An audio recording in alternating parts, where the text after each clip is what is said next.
नामूर भारतीय सहाफ़ी विक्रांत गुप्ता ने चंद रोज़ बाद शुरू होने वाले वनडे वर्ल्ड कप से कबल पाकिस्तानी टीम को दरपेश खतरा से आगाह कर दिया। उन्होंने कहा कि ऐसी फील्डिंग और स्पिन अटैक के साथ पाकिस्तान के लिए अच्छी टीमों से जीतना मुश्किल होगा। वार्म अप में तजर्बात किए लेकिन फील्डिंग में बेहतरी लाना होगी। कौमी क्रिकेट टीम के विकेट कीपर मोहम्मद रिजवान ने कहा है कि भारतीय कंडीशन को रेड करने की कोशिश की है लेकिन हमें अपनी फील्डिंग में बेहतरी लाना होगी। ICC world cup warm up match में न्यूजीलैंड के खिलाफ नायब कप्तान शादाब खान और शहीन शाह से बॉलिंग ना करवाने की वजह सामने आ गई। ज़राए के मुताबिक world cup warm up match के लिए टीम मैनेजमेंट ने हिकमत अमली के तौर पर दोनों से बॉलिंग नहीं कराई।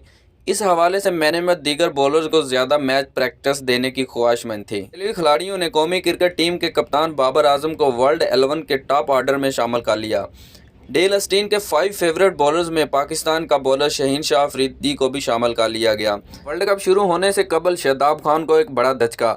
वर्ल्ड कप के आगाज से चंद रोज़ कबल कौमी क्रिकेट टीम के नायब कप्तान शादाब खान की फुफो इंतकाल कर गई। मुश्ताक अहमद का कहना है कि जिस तरह कौमी टीम का इस्तकबाल हुआ इसकी बड़ा वजह यह है कि हैदराबाद में मुसलमानों की अक्सरियत ज़्यादा है, इसीलिए ऐसा इस्तकबाल हुआ। आपकी क्या राय है कमेंट में ज़रूर दीजिए। वीडियो अच्छी लगी तो लाइक कीजिए, हमारे चैनल पर नए हैं तो सब्सक्राइब कीजिए। मिलते हैं नेक्स्ट वीडियो में, तब तक के लिए अल्लाह हाफिज़।